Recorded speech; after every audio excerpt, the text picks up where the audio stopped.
평범한 생각을 가진 사람이었다면 나라 다니는 새를 보면서 아이고 잘나네 뭐 이렇게만 끝났을 수도 있어요. 그러나 날아가는 새를 보면서 야 우리도 날았으면 좋겠네 라고 하는 그러한 마음을 품은 거예요. 그리고 이들 앞에 이제 비행이 날아가는 것을 만들고 싶은 그들의 욕망 앞에, 그들의 어떤 바램 앞에 놓여 있는 것들은 뭐냐면 숱한 장애물밖에 없어요. 왜냐하면 지금까지 그 누구도 시도해 본 적이 없고 비행에 대한 지식도 없고 아무것도 없는 상태에서 시작을 해야 되는 거예요. 실패할 수밖에 없는 현실만 가득 차 있어요. 그러나 이 라이트 형제는 그 장애를 뛰어넘어서 결국 비행기를 만드는 데 성공을 합니다. 라이트 형제가 비행기를 만들겠다는 생각, 할 수 있다고 하는 그 생각이 아마 어쩌면 여러 어떤 장애물 앞에서 그 생각이 사라졌더라면 아마 지금 뭐 만들었겠지만 이렇게까지 날아다니는 기술이 발전했겠냐는 거예요. 어쩌면 지금도 우리는 먼 나라를 갈 때에 배를 타고 풍랑을 만나면서 가야 될지도 모르는 그런 시대에 머물러 있을 수도 있지 않았겠는가 라는 생각을 해봅니다. 긍정적인 사고를 통해 변화가 일어날 때 우리에게 주는 유익이 얼마나 많은가. 우리도 변화되어야 안 돼. 이게 아니라 할 수 있습니다. 라고 하는 마음으로 변화되어야 됩니다.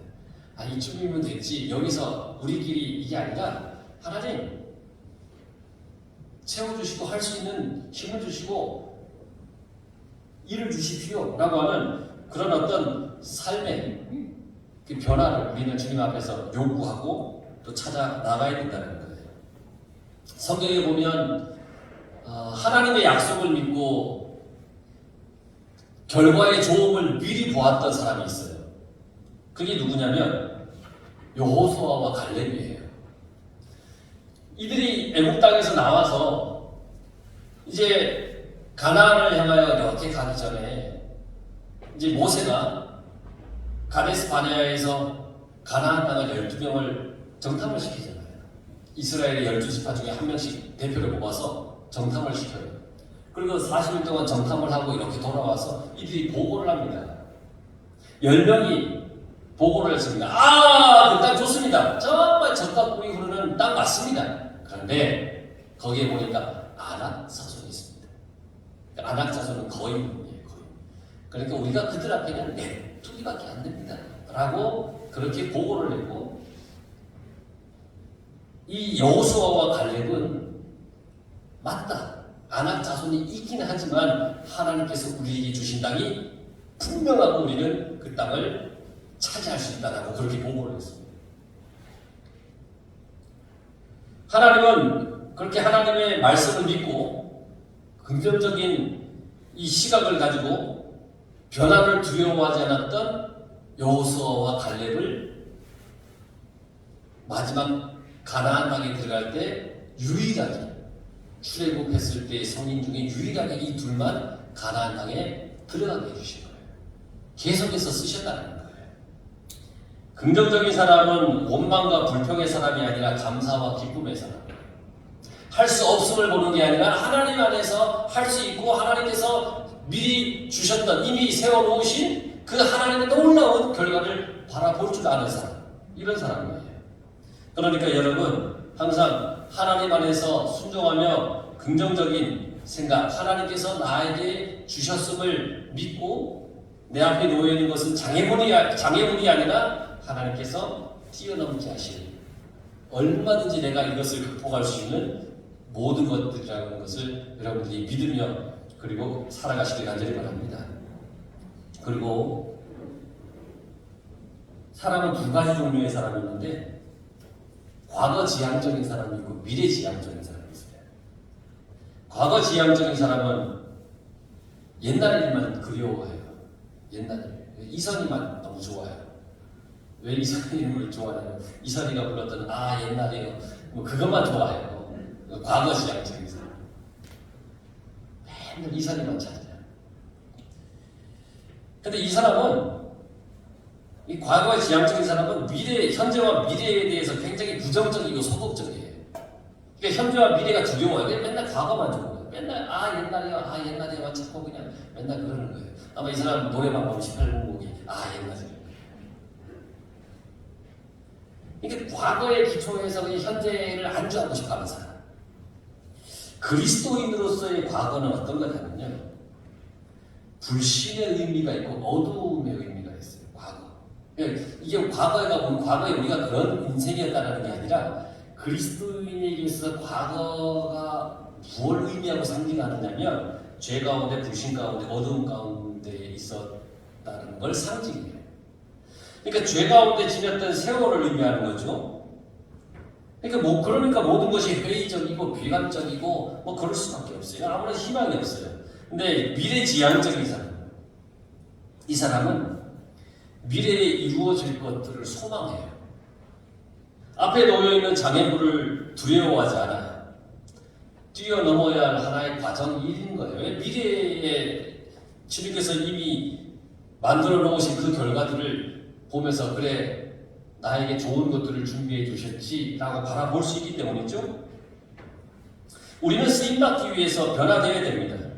근데 그러지 못하는 이유가 뭐냐면 할 수 없다는 절망감이 가득하기 때문에. 할 수 없다는 거. 우리는 하나님 안에서 변화를 늘 갈망해야 됩니다. 그러려면 하나님의 자녀로서 자신감이 있어야 돼요. 여러분, 하나님의 자녀 맞으시죠? 그러면 내가 하나님의 자녀예요. 자신감을 가지고 살아가는 거예요. 세상을 상대하는 자신감이 있어야 돼요. 남들은 불가능하다 할지라도 하나님께서 함께 하시면 된다라고 하는 그런 자신감을 가지고 살아가야 되는 거예요. 다윗이 골리앗 앞에 섰을 때에 다들 뭐라 그랬냐면 무모하다고 그랬어요. 야, 다윗, 너가 어떻게 다윗 골리앗 앞에 간다고 말도 안 돼. 막 말렸어요. 골리앗을 이렇게 보니까 자기랑 싸우러 나오는 꼬맹이를 보니까 어이가 없는 겁니다. 어이가 없습니다. 그러나 다윗은 골리앗 앞에 뭘 들고 나갔습니까? 물맷돌을 가지고 나간 게 아니라 만군의 여호와의 이름을 가지고 나간 겁니다. 물맷돌은 그냥 도구일 뿐이에요. 그가 가지고 나간 근본적인 것은 만군의 여호와의 이름을 들고 나간 겁니다. 하나님께서 함께 하신다는 자신감인 겁니다. 생각해보세요. 어린아이 다윗이 무슨 재주로 골리앗을 이길 수 있습니까? 하나님이 나와 함께 하신다는 자신감이 있었던 겁니다. 평소에 하나님께서 이 다윗이 물맷돌을 던져서 사자도 곰도 쫓아내고 맞추고 하는 이것을 평소에 훈련을 시켜놓았어요. 그러니까 다윗에게는 자신감이 있는 거예요. 나에게는 하나님이 함께 하신다는 자신감.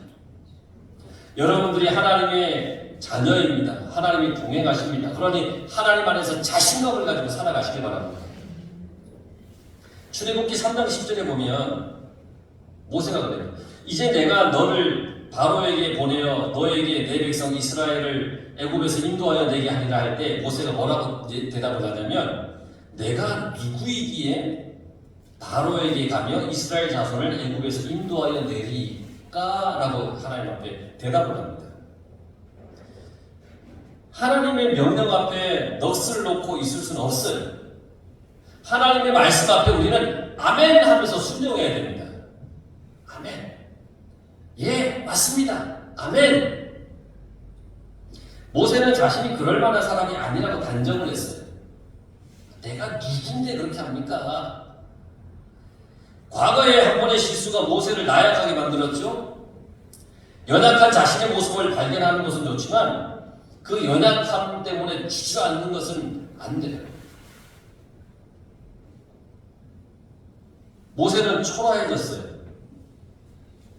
우리를 변화시키지 못하게 하는 큰 원인 중에 하나는 자신을 형편없는 사람이라고 생각하고 여기는 거예요. 하지만 여러분들은 모두가 훌륭한 사람들이에요. 하나님 안에서 충분히 변화되고 주님 주시는 꿈과 비전을 가지고 능히 살아갈 수 있는 그런 사람들이에요. 주님 안에서 그 꿈과 비전을 주님 앞에 가는 그 순간까지 놓치지 말고 살아가시길 간절히 바랍니다. 예전에 가르쳤던 제자가 하나 있어요.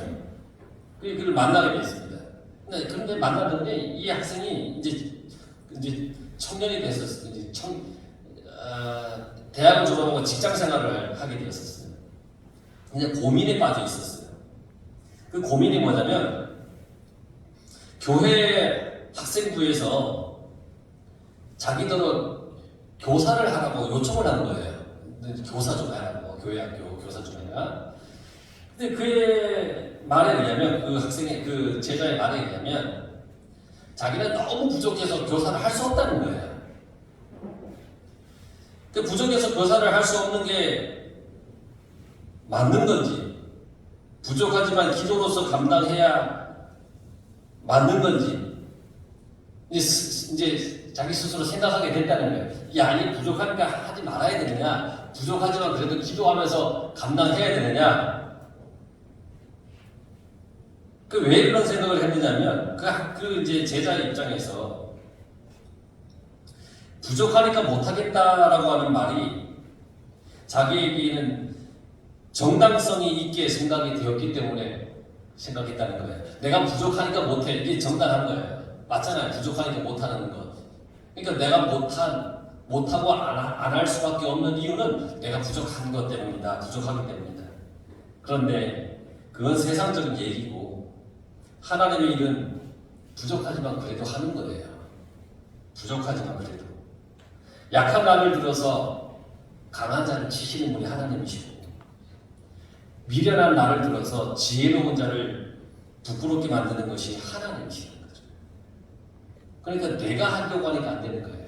그래서 이 제자의 문제는 부족하다고 하는 핑계로 계속 빠져나가려고 했다는 거예요. 자기도 모르게 계속해서 빠져나가는 거예요. 마치 오늘 본문의 모세처럼 자꾸 빠져나가려고 했어요. 근데 아무리 빠져나가려고 해도 하나님께서 쓰시고자 하면 결국 순종할 수밖에 없어요. 이 제자는 마음을 정리하고 드디어 교사 직분을 감당하기로 결정을 했어요. 너무너무 잘했죠. 너무너무 잘했다고 했어요. 그 결정을 하고 하기로 하고 나니까 그 교회학교 부장 선생님께서 느닷없이 하시는 말씀, 교사회의는 주일 새벽 예배 후 5시 50분에 하겠습니다.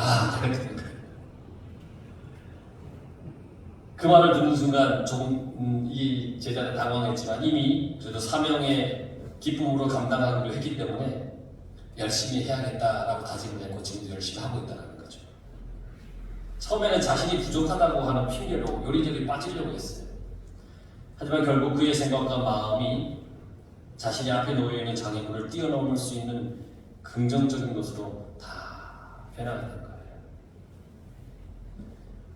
그래서 우리가 변화되기 위해서 늘 하나님께서 나의 모든 것을 이끌어 가심을 믿고 우리는 그렇게 살아가야 되는 거예요. 그리고 변화되기 위해서는 아주 중요한 건데 내 손에 쥐고 있는 게 뭔지를 알아야 돼요. 하나님께서 모세의 손에 있던 지팡이를 사용하셨죠. 내가 너의 지팡이를 사용하겠다. 모세의 손에 쥐어진 지팡이는 아주 지극히 평범한 지팡이예요. 뭐 특별한 건 아니에요. 거기서 뭐 무슨 광선이 나가는 건 아니고 그걸로 하면은 뭐 놀라운 마법이 일어나는 지팡이 이런 것이 아니에요. 아주 지극히 평범한 지팡이예요. 모세는 그 지팡이가 위대한 하나님의 사역을 하리라고는 꿈에도 생각하지 못했던 아주 평범한 지팡이. 하나님의 능력은 그래서 우리 안에 감춰져 있어요. 하나님께서는 이미 우리에게 모든 것을 다 주셨어요. 우리는 하나님의 형상대로 창조되었기 때문에 우리에게 모든 것을, 모든 가능성을 하나님께서 다 주셨다는 거예요. 내가 어떤 특별한 능력이나 재능이 주어지면 뭘 하겠다 이게 아니라 자기의 평범한 나의 일상을 하나님께 드리면 그걸 통해서 하나님께서 일하신다는 거예요. 변화를 생각할 때 무언가 전혀 새롭고 신비한 것을 시도하는 것으로 생각하기 쉬워요. 하지만 변화는 그 어떤 거창한 신비한 시도가 아니라 나의 생각의 차이, 나의 태도의 차이예요.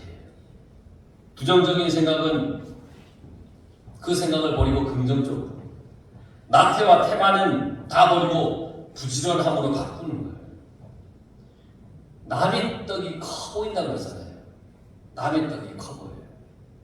자기가 가지고 있는 자원이 무언지도 모르고 그저 남이 가지고 있는 것을 부러워하는 거예요. 자기 손에 무엇이 있는지를 분명히 알면 그걸 가지고 능력을 발휘할 수가 있어요. 모세는 자기가 가지고 있는 보잘것없는 평범한 그 지팡이를 하나님께 내어드렸더니 하나님께서 역사하신 거예요. 어린아이의 보리떡 5개, 물고기 2마리가 별것 아닌 것 같지만 그걸 주님 앞에 내어드렸더니 그걸로 놀라운 일이 일어났다는 거예요. 내가 가지고 있는 것이 평범하고 보잘것없다라고 생각되십니까? 그러면 그걸 주님 앞에 내려놓으십시오. 드리십시오. 그러면 하나님께서 그걸 사용하십니다. 내가 가지고 있는 재능이나 평범한 능력이라도 하나님께 내려놓고 하나님께 드리면 하나님을 위해 사용하기만 하면 하나님께서 그것을 놀랍게 사용하시는 겁니다. 모세가 쥐고 있던 지팡이가 이스라엘을 출애굽시키는 데 사용되었고 이스라엘이 광야의 생활을 하는데 인도하는 역할을 했습니다. 반석을 내리칠 때도 그 지팡이로 내리쳤습니다. 내가 가지고 있는 것을 하나님께 내놓는 순간 우리는 변화의 삶을 체험하고 변화의 모습으로 살아가는 겁니다. 그래서 여러분 앞을 바라보고 하나님 안에서 순종하며 말씀에 순종하며 변화된 자신의 삶을 살아가십시오. 변화된 자신이 하나님의 일에 쓰임을 받는 겁니다. 늘 하나님 안에서 아멘하며 순종하며 살아가시기를 그렇게 변화되기를 간절히 축원합니다.